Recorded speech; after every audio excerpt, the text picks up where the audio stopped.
Meil on Lil Durki juhtumis suured uudised. Süüdistused, mis lisati vaid paar nädalat enne kohtuprotsessi, visatakse nüüd sellest protsessist välja. Ja föderaalkohtunik kritiseeris prokuröre avalikult kohtus. Turk saavutas selle suure juriidilise võidu, mis muudab kõike tema eelseisva juhtumi puhul. Ja me selgitame, mida see tähendab ja mis võiks juhtuda koos endise föderaalse prokuröri Nima Rahmaniga. Tere tulemast Sidebari, mida esitleb Law and Crime. Mina olen Jesse Weber.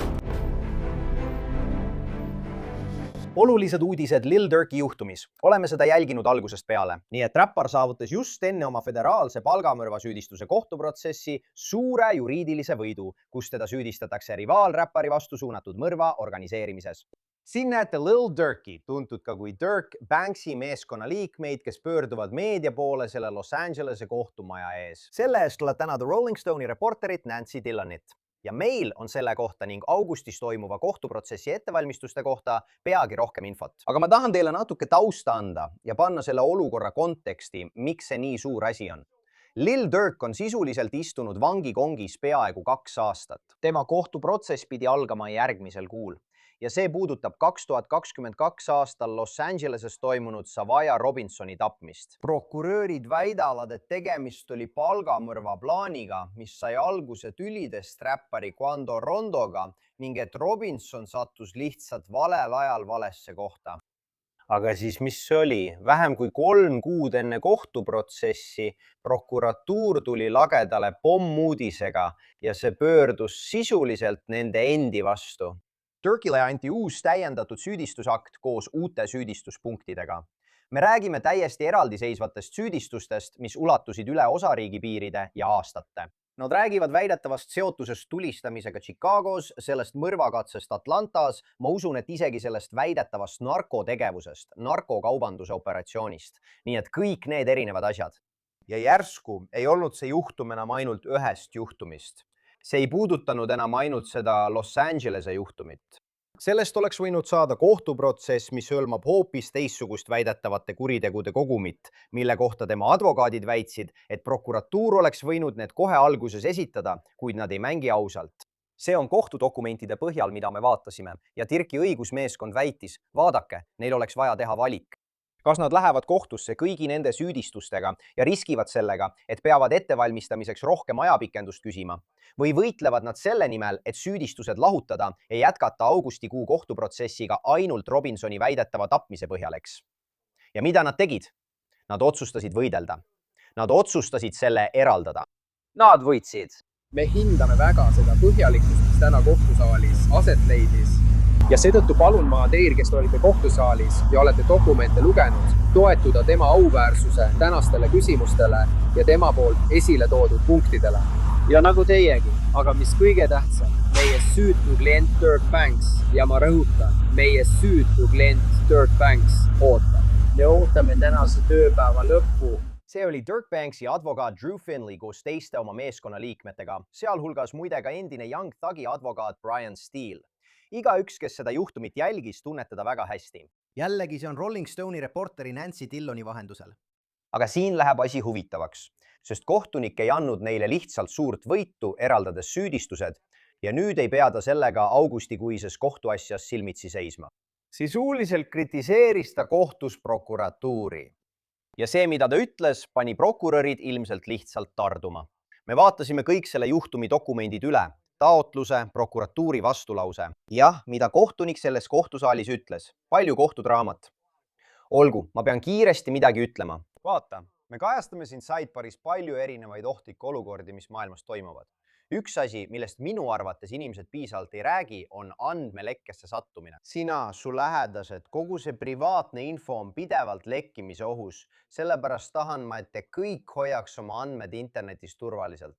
See käib nii. Ja Incognito leiab üles kõik need vanad postitused ja otsingulehed, mis sinu infot avalikustavad ning nõuab siis selle eemaldamist. Ausalt, ma olin šokeeritud. Selgus, et andmebaasides oli kogu minu info ja mõne päevaga eemaldas Incogni need. Seadistamine on väga lihtne. Sa lihtsalt lood konto ja Incogni teeb ülejäänu ise ära. Ja nende piiramatute plaanide kohandatud eemaldamise funktsioon võimaldab sul esitada konkreetseid linke, mida nende privaatsuse eksperdid isiklikult uurivad ja eemaldavad. Nad ei saa sulle kahju teha, kui nad sind ei leia. Kasuta alloleval lingil koodi sidebar, et saada 60% allahindlust aastaplaanilt aadressil incogni.com/incognito.com/sidebar. Olgu, ma tahan siia kutsuda kellegi, kes suudab sellest kõigest tegelikult aru saada. Mul on hea meel teda näha. Nima Ramani, endine föderaalprokurör, selle valdkonna ekspert. Hea sind näha, mu sõber. Aitäh, et aega leidsid. Jesse, aitäh kutsumast. Nagu alati on see suur juhtum siin Los Angeleses. Kas inimesed räägivad sellest? Jah, räägivad küll. Ma mõtlen, vaata, ilmselgelt muusikatööstuses liitus meeskonnaga Brian Steele, nii et ma arvan, et see saab meedias palju kajastust. Ilmselgelt föderaalkohus, kaameraid pole, aga paljud inimesed siin on seda jälginud, ilmselgelt kohalik meedia ja samuti muusikatööstus. See on suur asi. Okei, mul on hea meel kuulda sinu arvamust selle väga suure arenguga seoses. Nüüd tahaksin rääkida sellest taotlusest, mis kogu selle asja algatas. Nii et Türgi advokaadid esitasid eraldamistaotluse, et uued süüdistused eraldada Los Angelese kohtuprotsessist. Nende argument oli üsna lihtne. Nad ütlesid, et vaadake, nad olid selle Los Angelese juhtumi, selle Los Angelese kohtuprotsessi jaoks valmistunud 20 kuud. 21 kuud. Nad olid augustikuiseks kohtuprotsessiks valmis.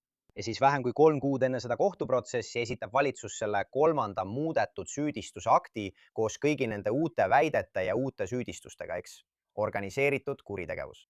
Ja siin on, mida nad avalduses kirjutasid. Tsiteerin. Kuna Viacari süüdistuste viimasel hetkel lisamine seab ohtu härra Banksi põhiseaduslikult tagatud õiguse kiirele kohtupidamisele, peaks kohus need süüdistused Los Angeles omadest eraldama ja võimaldama talle kiire kohtuprotsessi, mida ta on järjepidevalt nõudnud. Valitsuse viivitus täiendavate süüdistuste esitamisel ja nende süüdistuste toetuseks tõendite esitamisel ei ole õigustatud. Igasugune edasine kohtuasja edasilükkamine oleks täielikult valitsuse põhjustatud ja õigustaks 3. täiendatud süüdistusakti tühistamist. Nüüd, Nima, mis on sinu arvamus sellest? Mida kaitse tegelikult siin ütleb? Sest nii nagu mina aru saan, on neil õigus panna prokuratuur surve alla. Vaadake, me arvame, et meie klient on süütu. Me tahame minna kohtusse. Kas on õiglane, et valitsus võib neile lihtsalt viimase hetke süüdistusi ja uusi väiteid esitada, mis takistaksid tal kohtusse minna? Ma mõtlen, mida sina sellest arvad? Vaata, ma olen nii prokuratuuri poolt kui võimalik, aga selles küsimuses olen kaitse poolel. Ja kohtunik ilmselt nõustus. Ta on juba päris kaua vahi all olnud. Ma arvan, et alates oktoobrist 2024. Valitsus oli ilmselgelt kautsjoni vastu ja kohtunik nõustus nendega. Nii et sul on süüdistatav vahi all, kohtuprotsessi kuupäev on järgmine kuu ja nüüd lisatakse uued süüdistused teises osariigis, mis puudutavad veel üht mõrva. See on tõsine probleem. Sina oled kaitsja, sul pole aega valmistuda. Nii et sa oled justkui lõksus olukorras, kus pead taotlema kohtuasja edasilükkamist, eks? Et saaksid valmistuda oma kaitset ette kõigi nende uute asjaolude, tunnistajate ja süüdistuste jaoks. Või pead edasi liikuma nii, et üks käsi on selja taha seotud. Nii et tegelikult on süüdistuse muutmine nii hilisel hetkel probleem igasuguses kohtuasjas, aga eriti sellises, kus lisasüüdistused on nii tõsised. Need hõlmavad teistes osariikides toimunud tegusid ja tunnistajaid. Nii et kohtunik ütles, et kui te tõesti tahate seda teha, peate korraldama eraldi kohtuprotsessi. Te peate tegutsema õigeaegselt. Ja ma olen kohtuniku otsusega siin nõus. Ma arvan, et üks selle juhtumi eripärasid on see, et kaitse oli juba varem juhtinud tähelepanu sellele, et valitsus oli püüdnud Chicagos toimunud episoodi, väidetavat juhtumit, sellesse kohtuasja sisse tuua. Nad olid ilmselt esitanud teate, et soovivad seda kasutada tõendina muude väidetavate pahategude kohta. Kuid veebruaris võtsid nad selle tagasi. Nad ütlesid ilmselt kohtule, et nad võtavad selle päevakorrast maha. Kaitse esitas selle kohta argumendi. Vaadake, kohus tugines sellele tagasivõtmisele. Nad tsiteerisid kohtuniku enda sõnu veebruarikuu istungilt. Tsiteerin. Eraldamistaatlus ei ole kindlasti tühine taotlus. Siiski oleks see ilmselgelt olnud märksa tugevam, kui Chicago tõendid oleksid jäänud kohtuasja juurde. Ja siis, mitu kuud hiljem, ütlevad nad, et prokuratuur üritas seda uuesti sisse tuua. Seekord mitte teiste halbade tegude tõendina, vaid otsese tõendina kuritegeliku ühenduse kohta. Nii et Nima, palun selgita meile seda uuesti. Miks oli see prokuratuuri jaoks nii oluline? Me räägime nende argumendist kohe, aga miks sa arvad, et prokuratuurile oli nii tähtis need tõendid esitada? Ja miks teeb kaitse nii suure numbri sellest, et prokuratuur tõendid tagasi võttis ja siis hiljem uuesti sisse tõi? Seda tüüpi tõendeid saab esitada mitmel viisil ja sa rääkisid, et seda saab ilmselgelt süüdistusena esitada, eks? Just. Seda prokuratuur siin üritas teha. või saab selle esitada varasemate halva käitumise tõendina ja me oleme sellest palju kordi rääkinud. Sageli näed seda näiteks seksuaalse rünnaku juhtumites, eks? Sul on süüdistuses nimetatud ohvrid ja siis on teised ohvrid, kes ütlevad, et ka neid rünnati seksuaalselt, aga erinevatel põhjustel, võib-olla aegumistähtaja või muude põhjuste tõttu. Prokuratuur ei esita selle teo eest süüdistust, aga seda saab kasutada motiivi, ühise plaani või skeemi näitamiseks, eks? Nad ütlevad siis, et Lil Durk juhtis siin seda kuritegelikku ettevõtmist ja nad maksid inimestele kätte, eks? Prokuratuuri vaatenurgast on see suurepärane. Mida rohkem ohvreid sul on, seda halvemasse valgusesse see süüdistatava seab. Pole vahet, kas tegemist on seksuaalse rünnaku juhtumiga või palgamõrva juhtumiga, nagu siin. Prokuratuuril on põhjus sellist tõendit esitada, kuid kohtuprotsessid peavad olema ausad. Kui räägitakse 404 tõenditest ja tunnistajatest, peab prokuratuur sellest kaitsjaid ette teavitama. Ja kaitse vaidlustab selle tõendi tavaliselt kui võimalik ning kohtunik peab otsustama. Näiteks, kas see on tõesti asjakohane. Ja tegelikult, kui rääkida 404 tõenditest ning jälle ma räägin teistest juhtumitest, siis apellatsioonikohtud on viimasel ajal olnud ettevaatlikumad. See on põhjus, miks Weinsteini esimene süüdimõistmine apelatsioonis tühistati. New Yorgi apellatsioonikohus otsustas, et ei oleks pidanud tooma kõiki neid tunnistajaid nende teiste väidetavate pahategude kohta. Nii et sul on prokuratuur Lil Durki juhtumis, kes annab teada, et nad kavatsevad esitada tõendeid nende teiste kuritegude kohta teistes osariikides. Siis nad võtsid selle tagasi ja seejärel esitasid uue süüdistuse. Ma arvan, et see ongi osa probleemist, eks nad käivad edasi-tagasi. Ja ma arvan, et see ongi põhjus, miks kohtunik ütles, kuulge, te ei saa nii teha, eriti kuu aega enne kohtuprotsessi. Õige, see on liiga ebaõiglane, see pole õiglane. Ja ma arvan, et see oli huvitav. See on Rolling Stone'i raporti põhjal, kellel minu teada oli selle istungi protokoll. Ja me räägime veel sellest, mida kohtunik ütles, aga USA ringkonnakohtu kohtunik Michael W. Fitzgerald, kes andis Durkile selle võidu, ütles, tsiteerin, te arvate, et teil on parem võimalus võita, kui Chicago juhtumit arutatakse koos Los Angelese mõrvaga. See on ilmne. Teie peate seda eeliseks, mina pean seda puuduseks. Mind teeb murelikuks, et see võib olla ebaõiglane. Mina olen siin selleks, et mõlemad pooled saaksid õiglase kohtuprotsessi. Tundub, et tal on õigus. Ma mõtlen, prokuratuur tahtis kogu selle tõendi esitada, sest see oleks nende juhtumit tugevdanud. Aga samal ajal, kas see tunnistab võimalikke nõrkusi prokuratuuri mõrva tellimise juhtumis Los Angelese süüdistustes? Jah, tunnistab küll ja osa probleemist on siin see, et sellises juhtumis toetutakse palju koostöö tegevate tunnistajate ütlustele. See on prokuratuuri jaoks keeruline, aga pole kahtlustki, kui sul on 2 mõrtsukat või mõrvakatsetajat ühe asemel, siis on juhtum tugevam. Vandekohtunikud võivad ühte mitte uskuda, aga teist siiski. Ja ma pean au andma Rolling Stone'i Nancy Dillonile, reporterile, kes oli seal ja oli suurepärane. Ma tunnen teda väga hästi. Ta on nende juhtumitega väga kursis. Nii et aga ma mõtlen, vaata, kohtunik Fitzgeraldil on õigus. Me oleme siin 9. ringkonnas, mis on üks kõige liberaalsemaid ringkondi riigis. Ta mõtleb, kuula, asi ei ole ainult süüdimõistva otsuse saamisega, Jesse. Oluline on, et see otsus peaks vastu ka edasikaebusele. Ja sa tead, see oleks automaatselt apellatsioonikaebuse teema, kui Lil Durk mõistetaks süüdi ja kohtunik lubaks prokuratuuril viimasel hetkel süüdistust muuta. Vaata, ja kaitse, nemad tõid välja kogu selle ajastuse, eks. Valitsus esitas selle 3. muudetud süüdistusakti 4. juunil. Ma mainisin, et see oli vähem kui 3 kuud enne kohtuprotsessi. Nad esitasid tohutu hulga uusi tõendeid. Kaitse väitis oma argumendis, et vaata, nende tõendite jaoks oli vaja 1 terabaidist kõvaketast. See on väga palju andmeid, mida lühikese ajaga läbi vaadata. Nad kirjutasid, tsiteerin. Kaitse on nüüd olukorras, kus ta peab läbi vaatama, analüüsima, uurima ja olema valmis ümber lükkama terabaite uusi andmeid vaid 2 kuud enne kohtuprotsessi, kus süüdistus võib kaasa tuua eluaegse vanglakaristuse. See on talumatu. Ja tead, ma mõtlen, milline oleks valitsuse argument, eks? Miks valitsus nii kaua ootas? Kuidas nad seda õigustavad? Nii et valitsuse vastus, sest nad ei jäänud käed rüpes istuma, oli see, et nad esitasid 30-leheküljelise vastuväite, öeldes, et Los Angelese väidetav mõrv ja Chicago tapmine olid osa samast asjast. Need on osa samast väidetavast organiseeritud kuritegelikust ühendusest, need olid otseselt seotud ning Durki advokaadid liialdasid uue tõendusmaterjali koormusega. Siin on see, mida nad kirjutasid. Tsitaat. Kostja Bangi ainus alus eraldamiseks on see, et Viakari süüdistuste liitmine 20. augustil toimuva kohtuprotsessiga ohustaks tema õigust kiirele kohtupidamisele. see põhiseaduslik analüüs ei ole faktiliselt ega õiguslikult põhjendatud. Ja nad lükkavad tagasi ka väite, et nad olid nende süüdistustega venitanud. Nad ütlesid, et uurimine oli käimas, me teame seda. Ma mõtlen, vaata, uurimised võivad areneda. Ja nad ütlesid, et konfiskeerisid 59 digiseadet. Nad pidid läbi vaatama terabaite andmeid. Nad tõid välja, et 2 kaassüüdistatavat Chicago kohtuasjas tunnistasid end süüdi alles 2026 aasta aprillis ja mais, mis andis neile uusi tõendeid, millega töötada. Miks nad eksivad? Kas süüdistused ei arene? Kas uurimised ei arene? Kas uusi tõendeid ei tule välja? Miks nad siin eksivad? Noh, vaata, ilmselgelt asjad muutuvad, aga põhjus, miks nad on kindlasti juriidiliselt kehvas seisus, on see, et nemad kontrollivad, millal keegi süüdistuse saab ja arreteeritakse.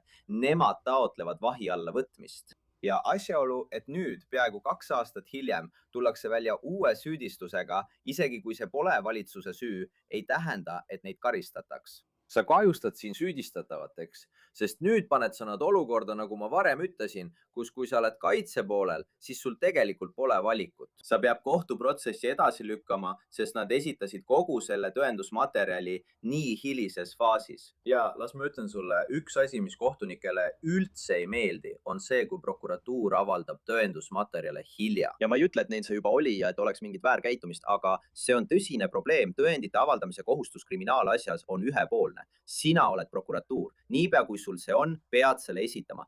Nüüd tekivad küsimused, millal sa tegelikult teada said ja kohtunikud võivad hakata uurima. Ja las ma ütlen sulle midagi. Me räägime kriminaalasjadest, aga ma pean tooma võrdluse tsiviilasjadega. Tsiviilasjades ei saa sa lihtsalt esitada muudetud hagiavaldust. Sa pead saama teiselt poolelt kokkuleppe. Isegi tsiviilasjas on väga lühike aeg, mil saad kaebust muuta, eks.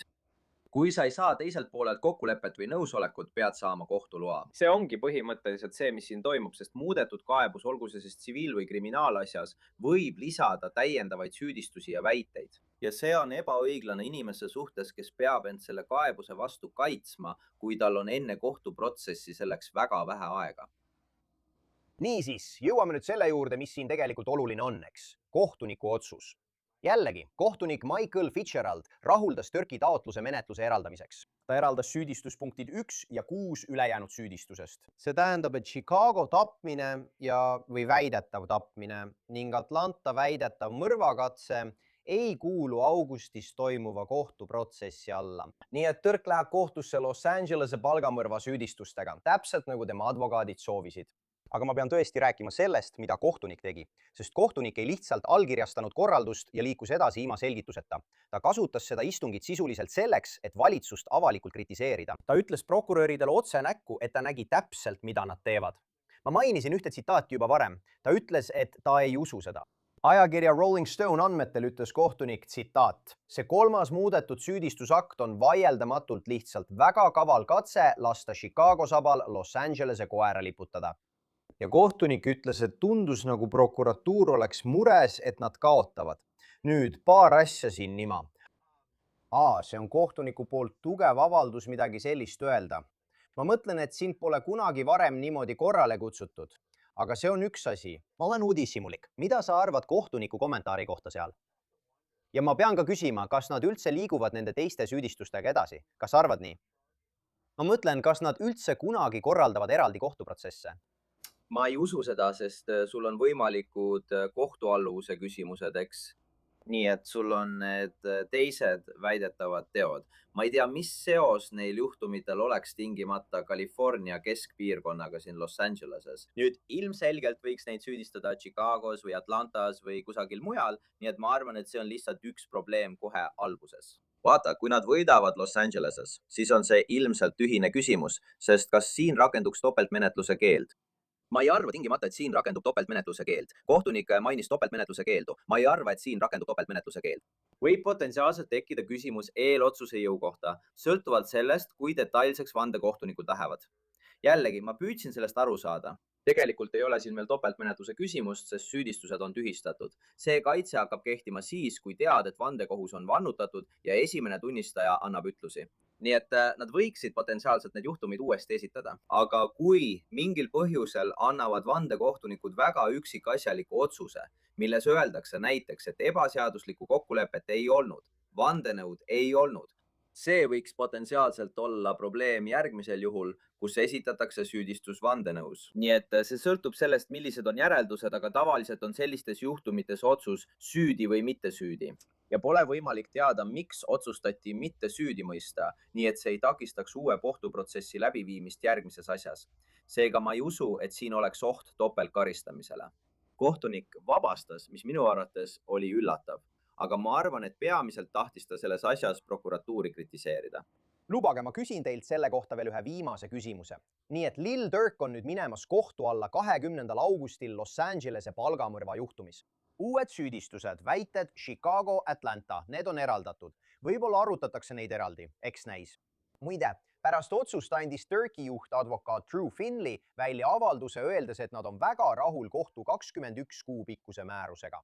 Oleme olnud vankumatud oma pühendumuses härra Banksi kaitsmisele ja tema süütuse tõendamisele ning ootame kohtuprotsessi, mis toimub 20. augustil 2026. Aga enne kui me lõpetame, kui tugevaks sa pead prokuratuuri juhtumit tema vastu selles väidetavas palgamõrvas? Ma arvan, et see on üsna tugev, sellised juhtumid põhinevad sageli koostöö tegijate ütlustel. Ma tõesti tahan teada, kui edukalt on prokuratuur suutnud inimesi koostööd tegema veenda. Iga kord, kui räägitakse mingist kriminaalorganisatsioonist, olgu see siis Lil Durki väidetav organisatsioon, maffia, tänavajõugud või kartellid. Sul on tõesti vaja selle organisatsiooni liikmeid, kes annaksid tunnistusi nende vastu, kes on kõige rohkem vastutavad.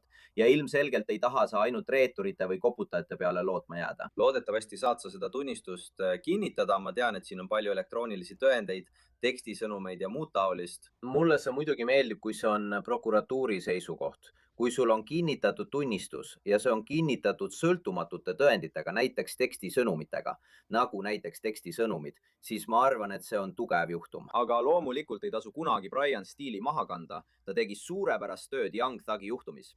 Nii et sellest tuleb tõeline raskekaalulahing, Jesse. Hästi. Nima Ramani, mul on alati hea meel sind siin näha. Aitäh, et meile selgitasid. Suur tänu. Aitäh, Jesse. Mul on ka hea meel siin olla. Loodan varsti jälle tagasi olla. Ja see ongi kõik, mis me praegu Sidebaris on, kallid vaatajad. Suur tänu, et meiega liitusite ja nagu alati, palun tellige meid YouTube'is, Apple Podcastis, Spotify's või kus iganes te oma podcast'e kuulate. Võite meid vaadata ka NBC Peacockis. Kui soovite mind jälgida, siis X'is, Instagramis, minu News Nationi saates Jesse Weber Live esmaspäevast reedeni kell 23.00 idaaja järgi. Näeme järgmine kord, kallid vaatajad.